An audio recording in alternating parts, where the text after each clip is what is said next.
know about. We kept it a little quiet, and it had a big impact, and you'll hear that in a second.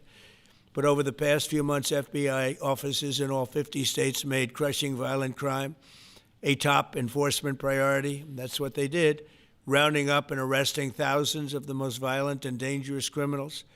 And these are among the most dangerous and violent people in the world. They were allowed, in many cases, not in all cases, but in many cases, they were allowed in by a very foolish, actually stupid, open border policy. Just anybody could have come in. They emptied out their jails, their prisons, their mental institutions. They emptied them into our country. And the people behind me have done an incredible job, because if we didn't have that administration, it would have been so much easier. They allowed millions of people in this country that shouldn't have been allowed, including over 11,000 murderers, half of whom murdered more than one person. And many of them are gone now, or they're put in prison, because we don't want to have them come back. So we literally put them in our prison, which we don't want to do. But we bring them back to their countries. Working with state and local partners, the FBI arrested over 8,000 violent criminals during the course of this period. In major cities like in New Orleans, Nashville, we saw a 250% increase in arrests. And we really went after the bad ones. These include 725 individuals wanted for violent crimes against children and murderers. These arrests are in addition to the work of our historic federal task forces. That Make D.C. Safe Task Force has been unbelievable. I mean, the job they've done, it's incredible. And it's been so nice, because so many people, they're going out to dinner and they're having dinners. They didn't go out for 4 years. And now they're going out 3 times a week. The restaurants are opening. Restaurants are full. And usually that means a lot of good things. But restaurants that were closed are now opening up. And everybody's happy. Nobody's ever seen anything like it, actually. And everybody feels safe. You can have a child walk right through the middle of Washington, D.C., and nothing's going to happen. We were losing more than one person a week in Washington. They're being killed on an average of over 1 a week. The Make D.C. Safe Task Force has been incredible. And the Make Memphis Safe Task Force is having very similar results. It's much earlier, but we've been there for a week and a half, but I'm hearing the results are pretty incredible, and you'll hear about that. They're mobilizing more than 20 federal agencies for the largest law enforcement operation targeting violent criminals in American history. As a result of these efforts, violent crime declined nearly 20% nationwide compared to the same period last year, and it was the safest and most peaceful summer in 2 decades. And honestly, we haven't really even gotten going yet. If we didn't have to fight all of these radical left governors, we could have had Chicago taken care of, as an example. They had, in a short period of time, 4,000 murders in Chicago, and we have to listen to this man stand up and say that we're bad people. And the people of Chicago are walking around with MAGA hats. You have women, beautiful black women, walking around with MAGA hats. Please let the president in, and we don't care how he does it. They're not interested in National Guard or Army, Navy, bring them in, Marines, bring in the Marines. They just want the crime to stop, and more so because of the success that we had in D.C. I think if we didn't have that success, nobody would even believe it. So I want to congratulate all of the incredible law enforcement professionals joining us today, especially Attorney General Pam Bondi, who's terrific, Deputy Attorney General Todd Blanche, who is a fantastic legal talent. He really is. He's a great guy, too. And, of course, FBI Director Kash Patel. They have worked so hard on this and other things. Since the start of the administration, the FBI has arrested over 23,000 violent criminals, more than double the number arrested in the final year of the Biden disaster. The FBI has also destroyed or severely disrupted more than 170 organized criminal enterprises and gangs, 1,600 of the most violent gangs, and confiscated over 6,000 illegal firearms. And they've tracked down and arrested 4 fugitives on the most wanted list, 4 of the most wanted. Actually, 2 of them were the most wanted fugitives in the world. There's still much more work to be done, which is why the FBI continues to work alongside the Department of Justice, the Department of Homeland Security, and the Department of War to defend and Hegseth has been fantastic, by the way, on this too, on other things, but on this too. To defend law and order and combat violent crime, arrest illegal aliens, and make American cities the safest in the world. And when I campaigned, I talked about crime, but I never knew that we were going to get into it like we did. You know, I mean, I used to watch these cities with the murders. Chicago recently had one deal where they had 11 murders in one weekend, and they said, well, yeah, but it was a holiday weekend. They actually told me that was the reason, like it was okay because it was a holiday. It was Labor Day. These people are the worst. They really have to, they better, I tell you what, the people in Chicago and the people in places like that can be fixed. At some point, it gets to where you can't fix it anymore. It's too far gone. And we have some cities like that. But these are great cities that can be fixed. I'm going to be strongly recommending, at the request of government officials, which is always nice, that you start looking at San Francisco. I think we can make San Francisco. There's one of our great cities 10 years ago, 15 years ago, and now it's a mess. And we have great support in San Francisco, so I'd like to recommend that for inclusion, maybe in your next group. You'll get great support. Every American deserves to live in a community where they're not afraid of being mugged, murdered, robbed, raped, assaulted, or shot. And that's exactly what our administration is working to deliver. I didn't realize I was going to make this such a big factor in the administration. I didn't really campaign. I campaigned on crime, but I never thought we'd go into every city and take a really safe city that we've all been living with for years and make them safe. And now it's like a passion for me, and it's a passion for the people behind me. So I didn't get elected. I did get elected for crime, but I didn't get elected for what we're doing. This is many, many steps above it. I want to thank Stephen Miller, who's right back in the audience right there. I'd love to have him. I love watching him on television. I'd love to have him come up and explain his true feelings, but maybe not his truest feelings. That might be going a little bit too far. But, Stephen, thank you for doing an unbelievable job. And the people of this country love you, I'll tell you, and they love what you say about crime and stopping crime. So now I'd like to ask Director Patel to say a few words, and then Pam and Todd also. And I just want to congratulate them. This is an amazing thing. And we're just at the start. We're going to go into other cities that we're not talking about purposely. We're getting ready to go in. And when they go in, like Kash as an example told me that people didn't even know, 5 months ago they went into Chicago, and they started doing a lot of work in Chicago. And we brought the numbers down a little bit, and but that really was just preparatory work for what we're going to do with the surge. We're going to have a surge of strong, good people, patriots, and they're going to go in, they straighten it all out. So a lot of these cities we're already working on, but we don't do it with a big flavor. But in a little while, you're going to see some numbers that you're not going to believe. And I think you'll probably start with Memphis, because I'm hearing the numbers are much quicker than we even thought possible. But again, D.C. it speaks for itself. Chicago is going to be okay. We're going to save Chicago. And I told you, and I told them, a very respected man, the head of the Union Pacific, said, "Sir, save Chicago. It can be saved." And the way he said it, it was like, can you believe it? We're trying to save Chicago. But I understood exactly what he wants, and that's what we're going to do. We're going to save all of our cities, and we're going to make them essentially crime-free, like other countries have crime-free. If you go all over the world, you go to the world, you hear Afghanistan and you hear all these different places. Our crime in certain cities is worse than anything they can even imagine. And we're not going to have that any longer. It's going to stop, and it stops right here. Kash, please. Thank you, Mr. President. What I'd like to do is just highlight some of the outstanding work that the men and women of the FBI have been doing. And thanks to your brave leadership and the mandate you were given by the American people to not only defend the homeland but crush violent crime, you tasked us with our great partners at the Department of Justice and the Attorney General and the Deputy Attorney General to start making arrests and bring prosecutions and safeguard our cities. And you said it. This is just the beginning. In just 7 months, I hope the media takes a look at every one of these charts, because these are the best numbers for fighting crime in U.S. history, and it's only 7 months in. And to do that, our vehicle to do it of choice was Operation Summer Heat, which the FBI architected to go after violent criminals. And in just a 3-month span, you had 8,700 arrests of violent criminals. You had 2,200 firearms seized off the streets permanently to safeguard our communities. You had 421 kilograms of fentanyl seized. Just to put that in perspective, that's enough to kill 55 million Americans alone.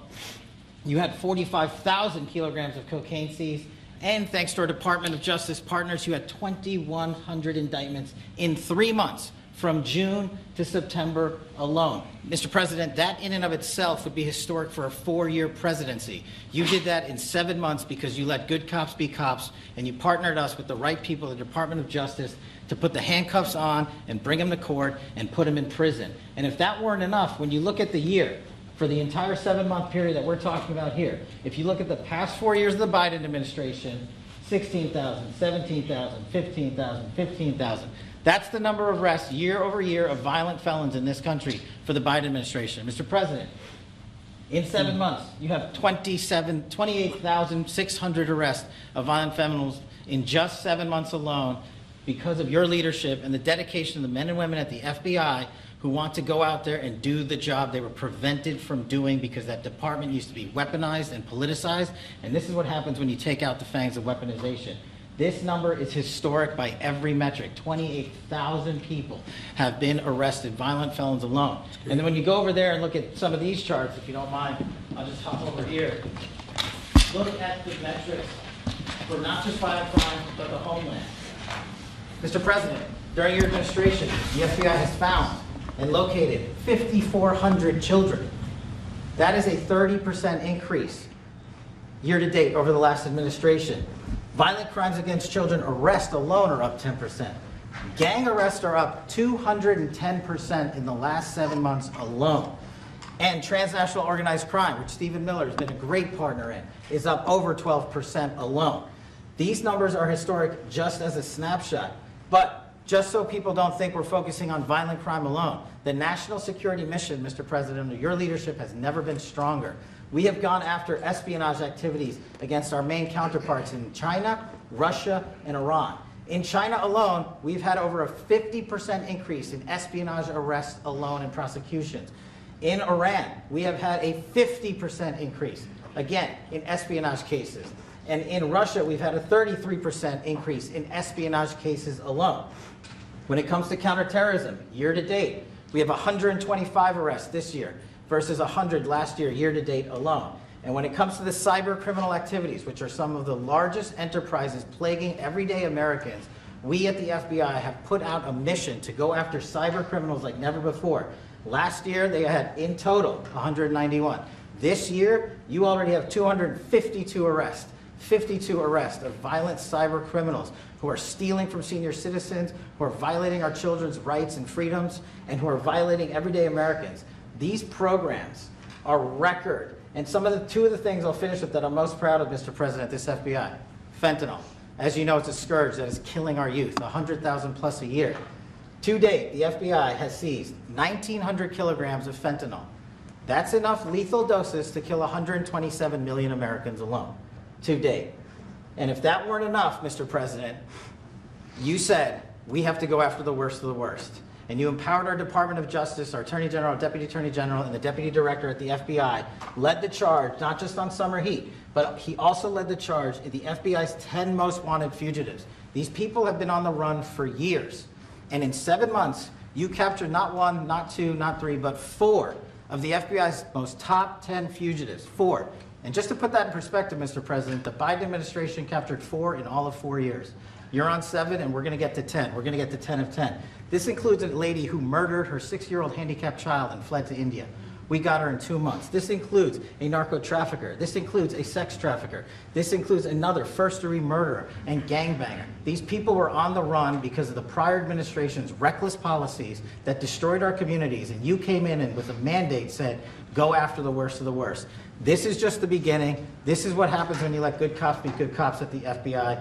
Mr. President, I just want to thank you for your incredible leadership, our brave partnership with prosecutors who know how to bring cases and make sure these arrests stick. And that's what the Attorney General and the Deputy Attorney General have led the charge across this country, because arrests without prosecutions are meaningless. We are deterring criminals from doing this activity.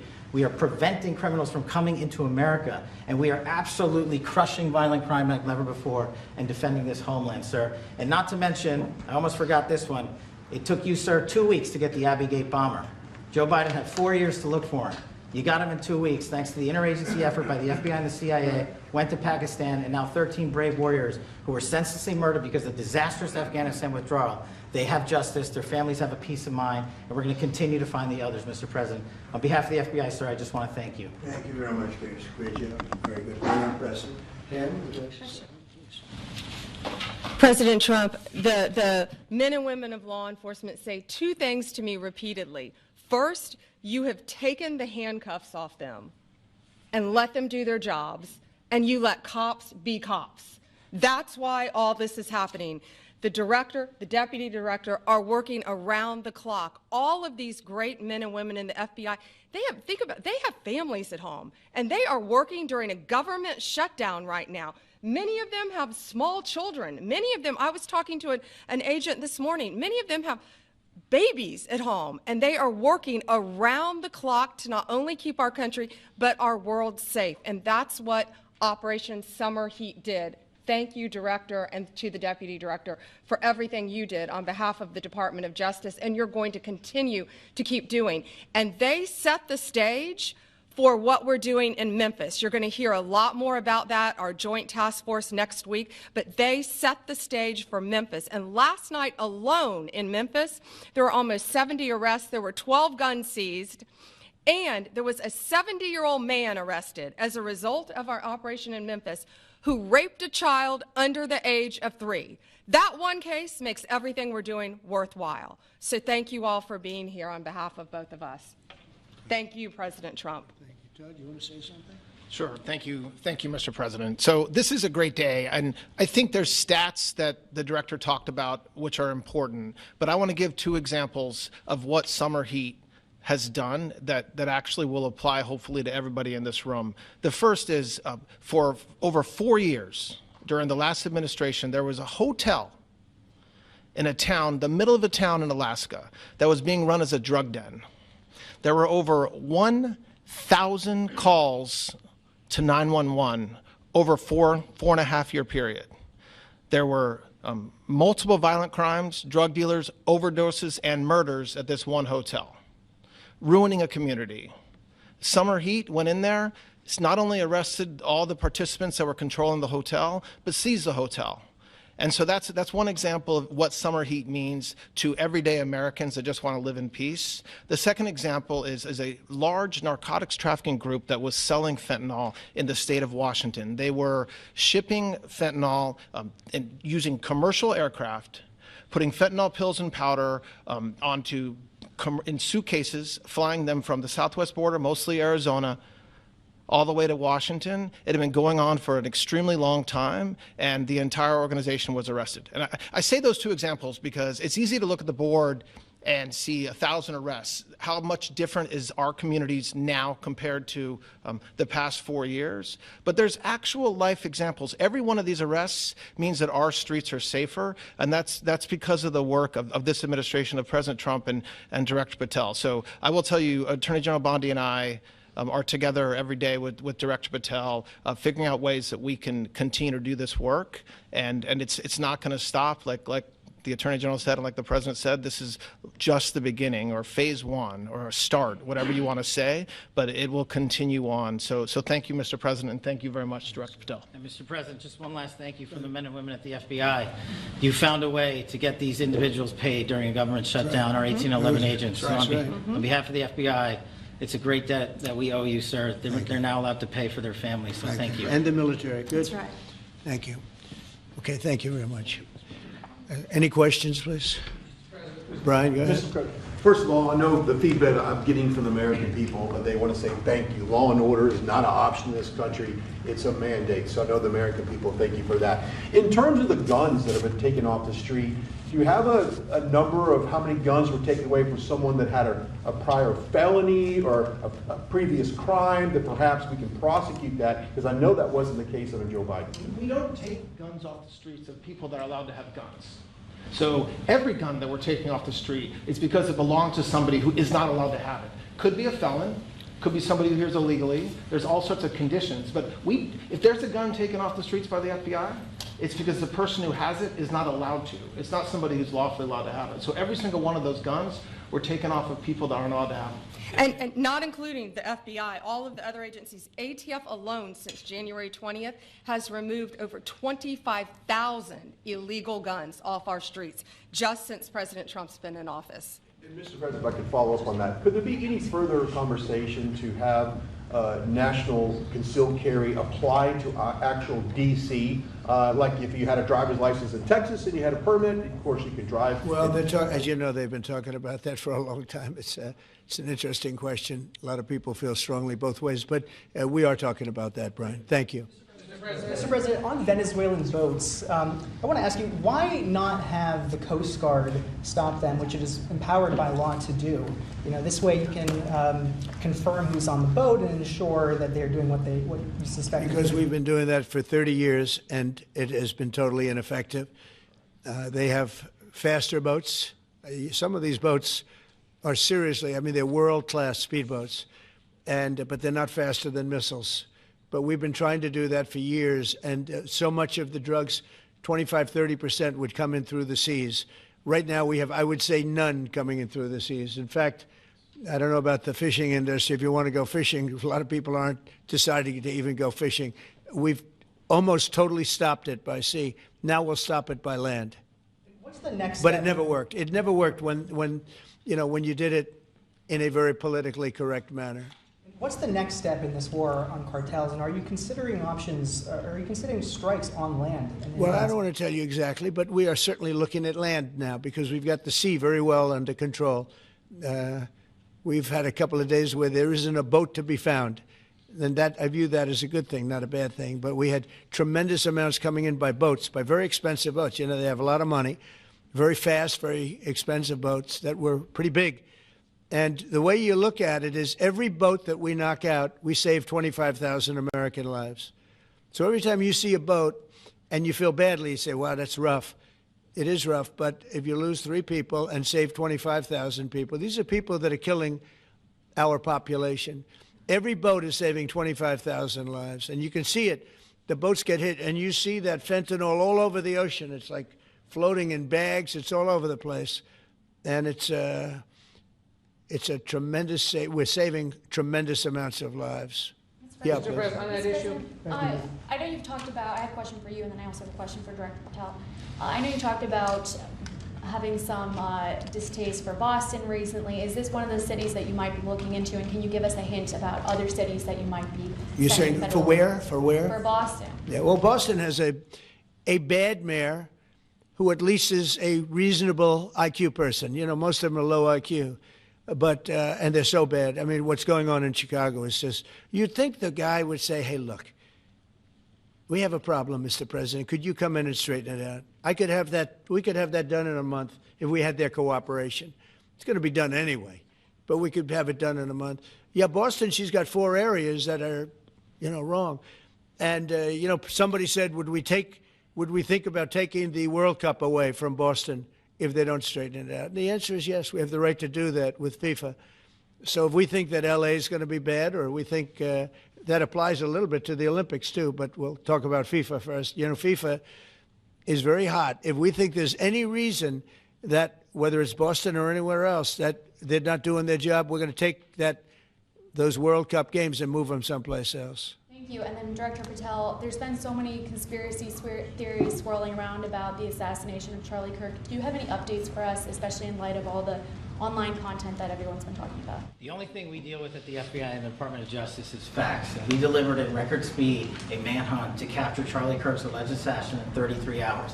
And if you put that in perspective, Luigi Mangione with the Boston bomber, they took them 5 days and a police officer lost their life in their manhunt. We are running on absolutely every single lead, and the best thing we can do to honor my friend Charlie Kirk's life is to make sure that everyone involved is prosecuted to the full extent of the law, and that's what we're focused on, investigating the facts, not trading in conspiracy theories. Okay. Mr. President, thank you so much. Thank you. In light of China's export curbs on rare earths, do you view India as a reliable partner going forward? And are you planning to meet Prime Minister Modi in Malaysia? Are you open to talks in terms of Yeah, trade? sure. He's a friend of mine. We have a great relationship. He just said that 2 days ago, as you know. We have a great relationship. No, we were not happy with him buying oil from Russia, because that lets Russia continue on with this ridiculous war where they've lost 1.5 million people, by the way. Russia's lost 1.5 million people, soldiers mostly. This is a war that should have never started, but it's a war that Russia should have won in the first week, and they're going into the 4th year. And I want to see it stop. So I was not happy that India was buying oil. And he assured me today that they will not be buying oil from Russia. That's a big stop. Now I got to get China to do the same thing. You know, that is relatively easy compared to what we just did over the last week in the Middle East. Middle East was 3,000 years, and we got it done. This is 3 years, and I think we'll get it done. I think that President Putin, I think he wants to get it done. We'll see. There's a great animosity between him and Zelensky. You probably have noticed, right? And it's, I think it's hurting the process. Yeah, please. Mr. President, thank you. Curious, why did you authorize the CIA to go into Venezuela? And is there more information you can share about these strikes on the alleged Well, I can't drug do busts in that, the but Caribbean? I authorized for 2 reasons, really. Number one, they have emptied their prisons into the United States of America. They came in through the, they came in through the border. They came in because we had an open border policy.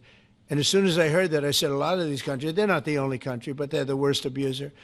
And they've entered they've allowed thousands and thousands of prisoners, mental institution, people from mental institutions, insane asylums, emptied out into the United States. We're bringing them back, but that's a really bad, and they did it at a level that probably not, many countries have done it, but not like Venezuela. They were down and dirty. And the other thing are drugs. We have a lot of drugs coming in from Venezuela.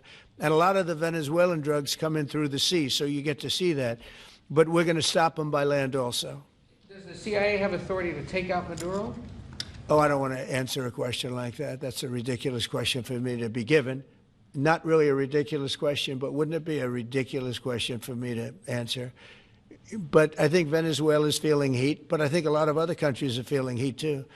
We're not going to let this country, our country, be ruined because other people want to drop, as you say, their worst. They have given us their worst.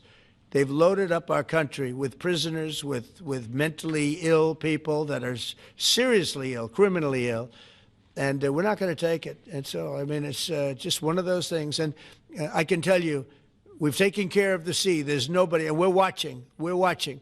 And if we see it, we'll save it. Yeah, please. On the ships, though, sir, there are Republicans and Democrats up on the Hill concerned that in the briefings they've gotten about those attacks, they're not necessarily getting information about who was on them and what exactly was on those ships. Can you ensure that at but least they are lawmakers given will be told that? information that they were loaded up with drugs, and that's the thing that matters. When they're loaded up with drugs, they're fair game. And every one of those ships they're not ships, they're boats, they're speedboats. They're extremely fast, record-setting type speedboats. They cost a lot of money, and they have a lot of money because they're drug sellers. But they know one thing, and they all have the same thing in common. There's drug dust. They call it drug dust. They call it fentanyl dust all over the boat after those bombs go off. And you can take along. Attack them, though, that they're We know before. We know when they go out. We know we have much information about each boat that goes out. Deep, strong information. Yeah, please. Sir, you're going to have Volodymyr Zelensky here this week. What is your message at this stage of the war for him? And shy of tomahawks, To who is that? For Zelensky. Yeah. And shy of tomahawks for Ukraine, are you considering other options? And will you speak with Vladimir Putin about No, we're looking at other options. We are. President Zelensky's coming in. I'm not a fan of the war. I'm not a fan of the way it started. It should have never happened. It wouldn't have started if I were president. The election was rigged. And because of that, we lost a lot of lives have been lost because of that war. Not American lives, but if I can save a lot of lives, that's why I'm in it. I want to save lives. I've had 8 wars. The Prime Minister of Pakistan got up the other day, said so beautifully, says, you saved millions of lives. He told that to a group of people right in this office. He said, the president saved millions of lives. And I think what he's referring to is the fact that that would have been with India a nuclear war. That was getting very close. You know, 7 planes, they don't talk about it, but 7 aircraft were shot down. In fact, we have the new ambassador to India right here. They're well represented.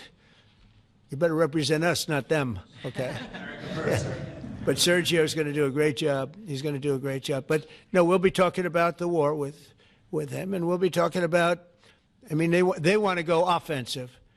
I'll make a determination on that, but they would like to go offensive, you know that, and we'll have to make a determination. President, question, given you have the FBI Director and Attorney General here today, Jim Jordan has asked Jack Smith to appear in front of the House Judiciary. You mean deranged, Jack? He's a deranged individual, yeah. He's asked him to... Well, they should. I'm surprised it takes so long. You know, we're talking about violent crime. What about the crime against a political opponent? That's what we have to talk about, too. Jordan would like to understand the full extent to which the Biden-Harris Justice Department weaponized federal law enforcement.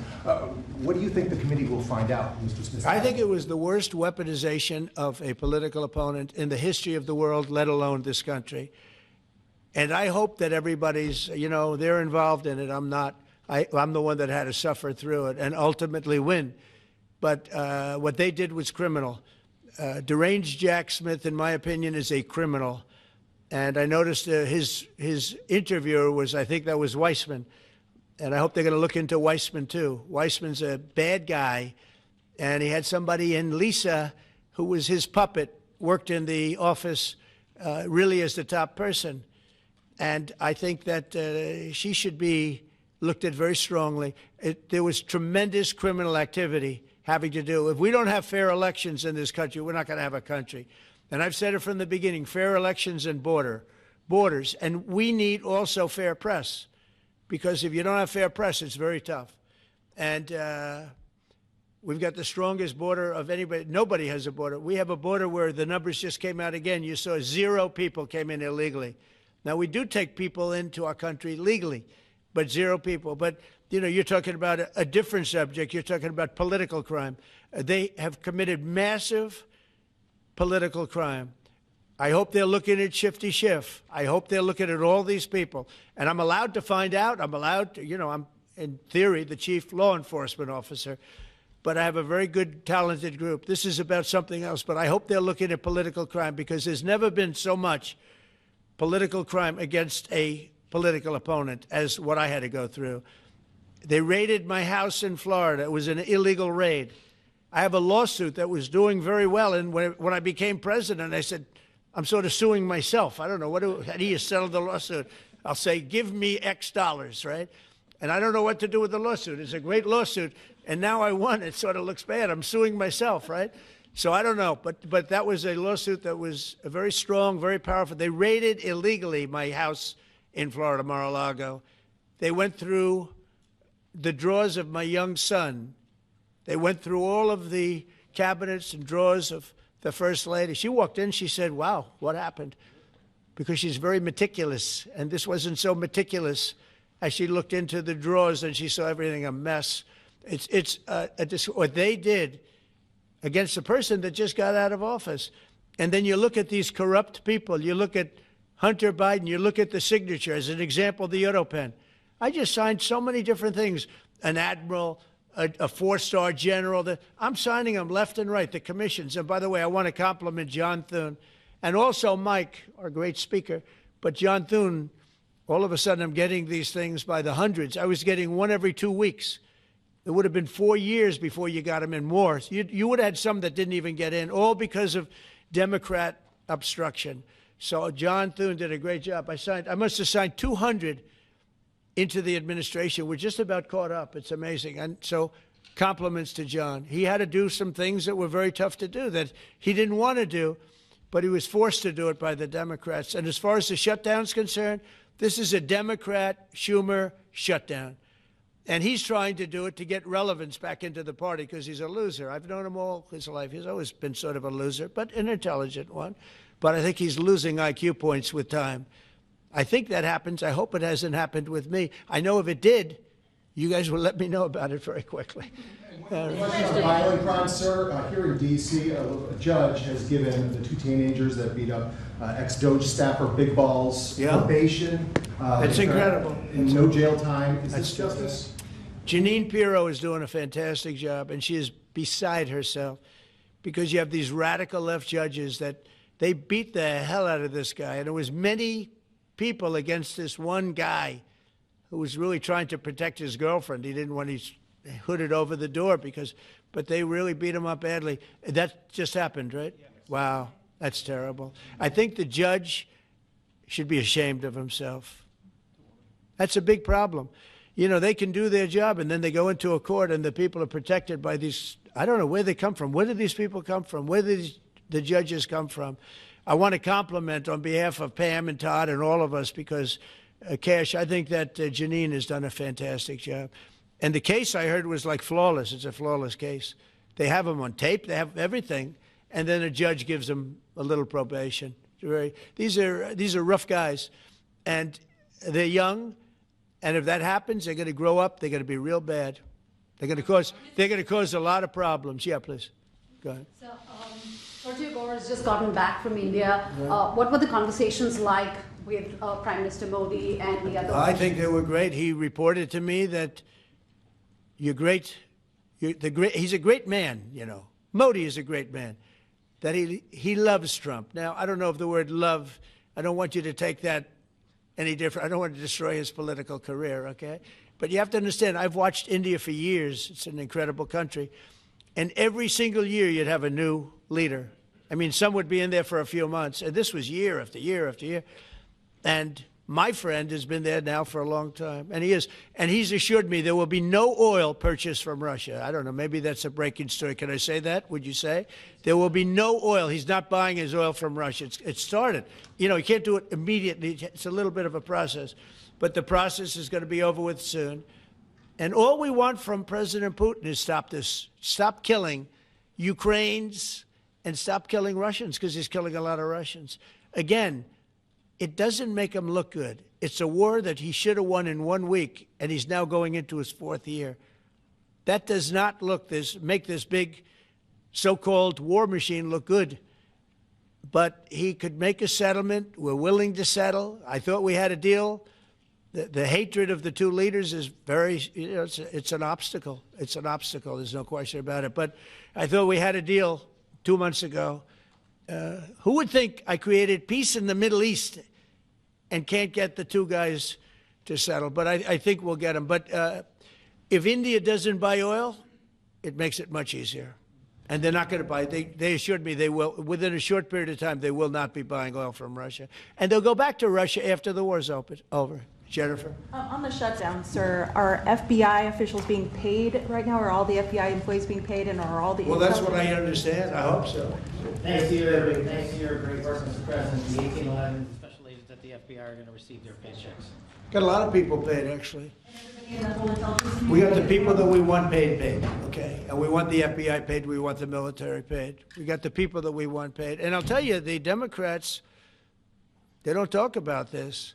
You know, we're getting rid of programs that we didn't like, but that were negotiated in, but we didn't like. We're terminating those programs, and they're going to be terminated on a permanent basis. And it's thousands of people, and it's you know, billions of dollars.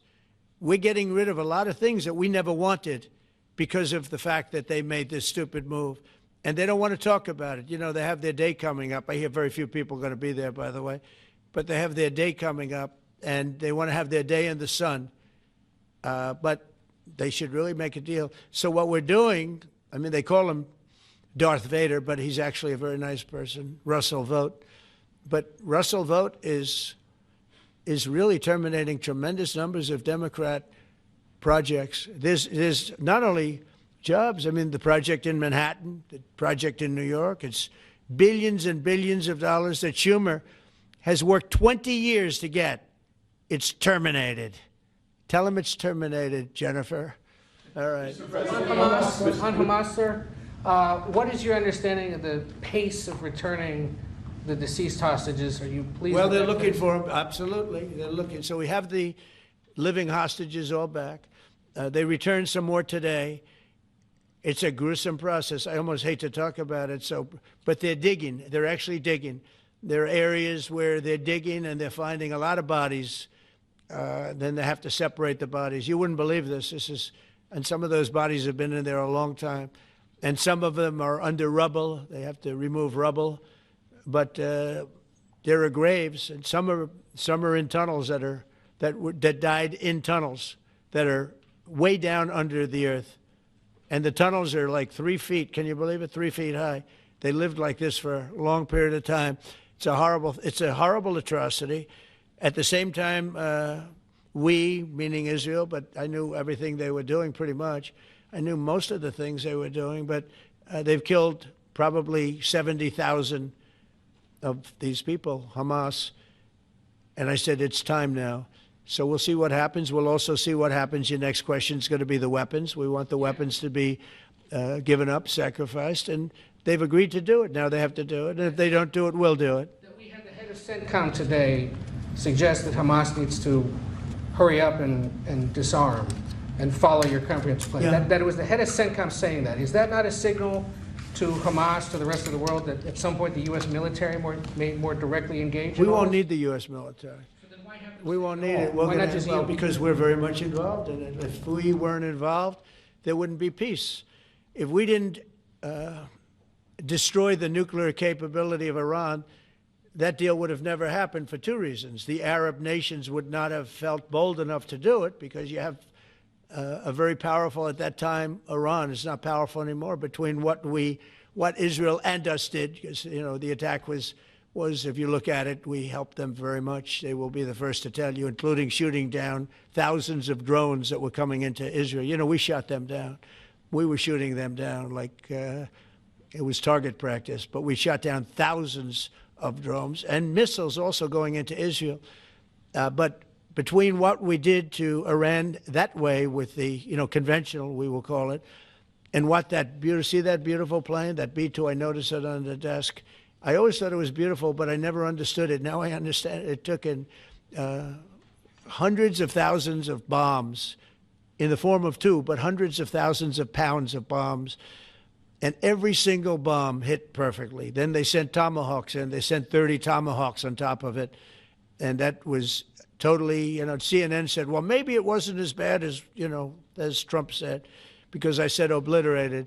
Obliterated is not a strong enough word, actually. And you saw the Atomic Energy Commission came out and said the word obliteration is very, very... Think of it. They came in under potential fire. They entered Iran airspace late at night, in the dark, no moon. The moon was low for a reason. What time we picked it. Couldn't see anything.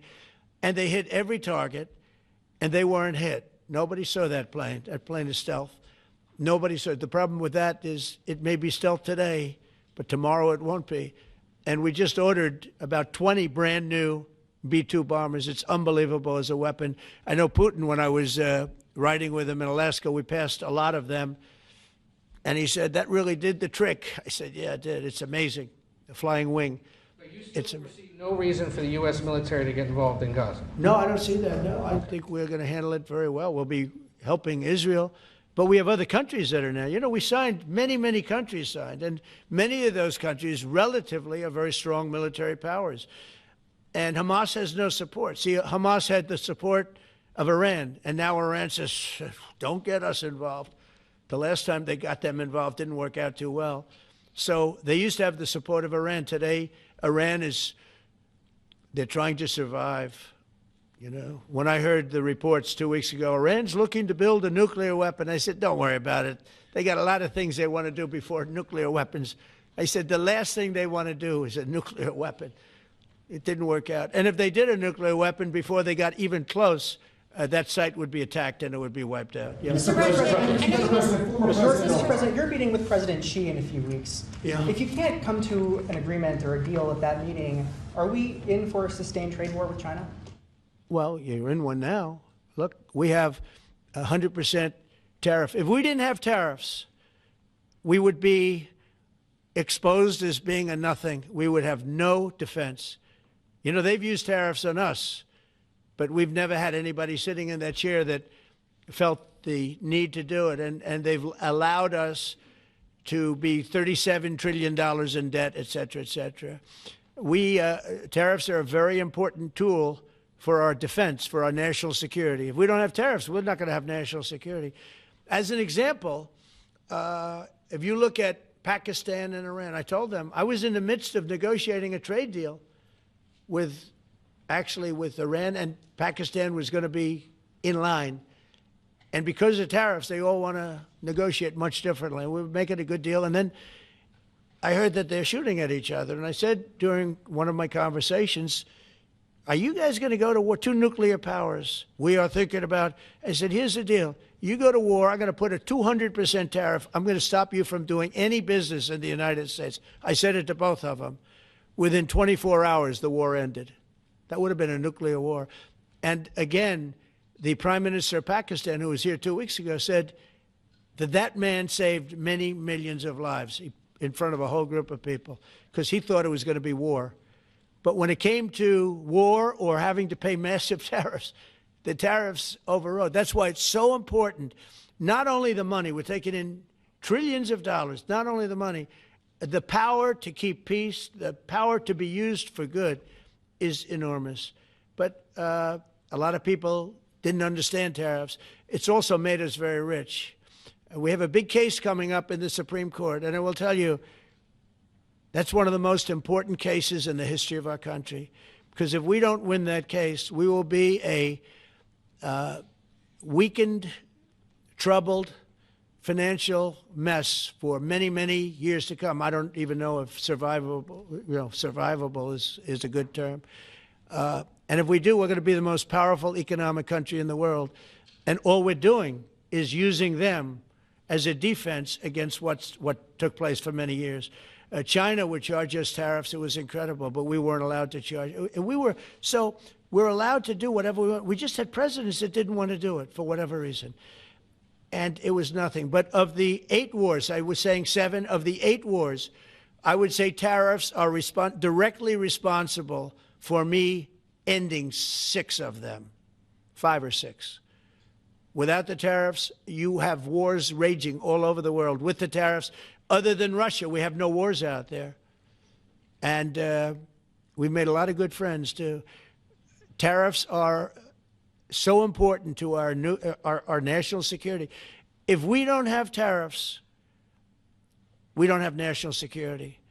Our country would suffer a level that, because they're used so strongly on us. As an example, the European Union, they won't take our cars, they won't take our agriculture, they won't take anything, but they send their cars in, Mercedes, BMW, Volkswagen, by the millions. We don't send any cars. They don't take them. They were tariffing us out. Agricultural products, they don't take our agriculture. They want their farmers to do it. I understand that. But it was very unfair, and they were tariffing our product. They're keeping out by using tariffs. And we didn't use them, but I used them. And now we made one of the great deals with your $650 billion they pay us. And we've evened it out. It's really a good thing to see. And you have to understand, they've all signed. Japan, South Korea. I mean, South Korea, $350 billion up front. Japan, $650 billion. And they've all agreed to it. They're all happy. But before, it was a total ripoff. And if we don't have the use of tariffs, we have no national security. This country will have no financial security, will not have national security. And the people that brought the lawsuit are people that are aligned with foreign nations that are now being treated fairly as opposed to just ripping us off and ripping us asunder. So, but if we are not allowed to use what other people use against us, there's no defense. It'll be a disaster for America. That's why I think I'm going to go to the Supreme Court to watch it. I've not done that, and I had some pretty big cases. I think it's one of the most important cases ever brought, because we will be defenseless against the world. Okay? You'll go to the tariff case? Did you have one? Yes, please. Thank you, Mr. President. I want to ask you about the Georgia Senate race. I know it's very early, but there's several Republicans in that field that are vying for your endorsement. A lot of good people in that field. Yes. I know all of them, actually. I haven't made a decision on that, but you have some very good people in the Georgia Senate race. Well, Governor What Trump else? has endorsed. No, I know, the governor has, and he's spoken to me about it a lot. He likes that candidate a lot. And I understand that. I haven't made a decision yet.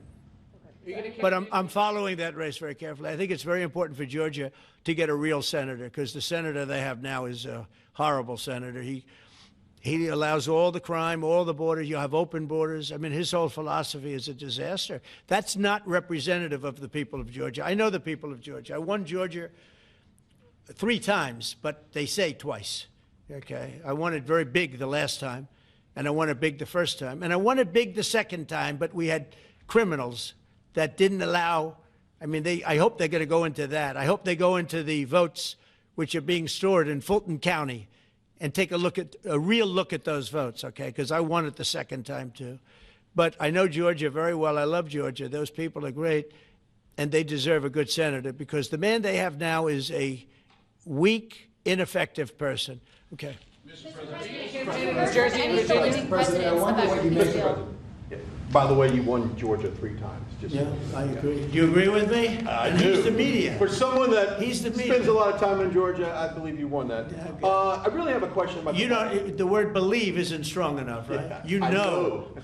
There you go. It's true. I know I won, too. We have the great Newt Gingrich.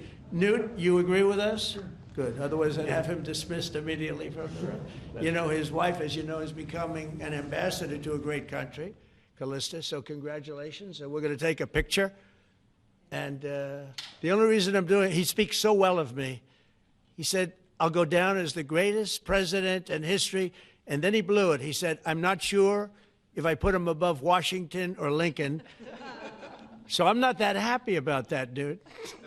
I've got a question about the weaponization of the DOJ. The media often says your department is weaponizing the DOJ. Yeah, that's Now, the opposite. It's the opposite. Todd, you represented President Trump and probably the greatest weaponization of the DOJ by Alvin Bragg. You know firsthand, if you can describe what you saw under the Biden administration and how they weaponized the DOJ. Well, I mean, I think it's hard to describe what happened in those last 4 years against President Trump. Alvin Bragg, a local prosecutor, his office staffed by somebody from DOJ.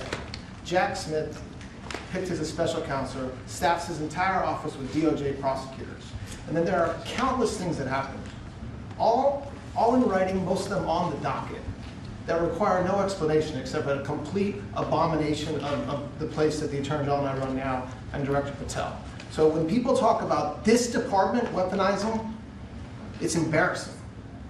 Because there's no scenario in which you can look at what we're doing, restoring justice, doing the right thing in every single case, and say that that's weaponization, and yet remain eerily silent about what happened for the past 3 years. I mean, you read these articles and giggle, because it cannot be true that people really think that what they did to him, not once, not twice, I'm still counting 3, 4 times, but we're the ones that are weaponizing. So this man is not weaponizing the Department of Justice. We're not weaponizing the Department of Justice. It's the opposite. I mean, and also, nobody questions what I'm saying because it's true, because we all lived the past 4 years. So listen. They never want to bring up the details, but I watch the fake news, and oh, he's weaponized, and he wants to send them to prison. He wants all this. They indicted me like 5 times. I took a mugshot. Who would have thought it turned out to my favor? Because it was a good shot. But I had to take a mugshot. It's right out there on the door. New York Post, front page of every paper in the world. I had a mugshot. They wanted to send me. Nobody says that. They say he's acting very, very tough. He's acting unfair. Let me tell you, if they've been nice to anybody, it's to those criminals, because they are so good having to do with all of the things we're talking about today with violent crime. But if anything, I think this Justice Department has been so respectful of the law, because the other Justice Department with Rita or Lisa and all of that scum, real scum, what they did to the political opponent of a guy that has a seriously low IQ. Now, in his case, it was low, based on his career, but it got real low, okay? It was descending rapidly. But what they did to go after his political opponent is legendary. Worse than any third world country, banana republic. And what we're doing is nothing. Are you kidding? Nothing. They write stories. Why aren't they doing this? And we'll leave. I don't have to leave it up to them, but I choose to, at this moment at least. But there's never been anybody treated in the history of politics. You know, they say the two worst treated presidents by the media, etc., was that man right there, the late, great Abraham Lincoln, and this guy right there, Andrew Jackson. They say Andrew Jackson was treated terribly. They give him number 1 and number 2, but that was before I came along, Newt. I say I have number 1 times 10. Nobody's been treated like I've been treated. And I did a great job. You know, we had a great first term. And we had one of the most successful economies in history, et cetera. I rebuilt the military. We did a tremendous amount. The last part, we had a horrible thing called COVID, and we handled that well. We made ventilators for nations all over the world. I mean, we did a great job. Probably never get credit for it. Look at the therapeutics, the Regeneron, all the different things, the vaccines, all the things we did. We did a great job, but we had to focus on that. But we had the best economy in the history of our country. We're blowing it away right now. Look at the stock market. It hit another all-time high today. That's 48 days out of the few days that I've served. 48 days have already hit record highs.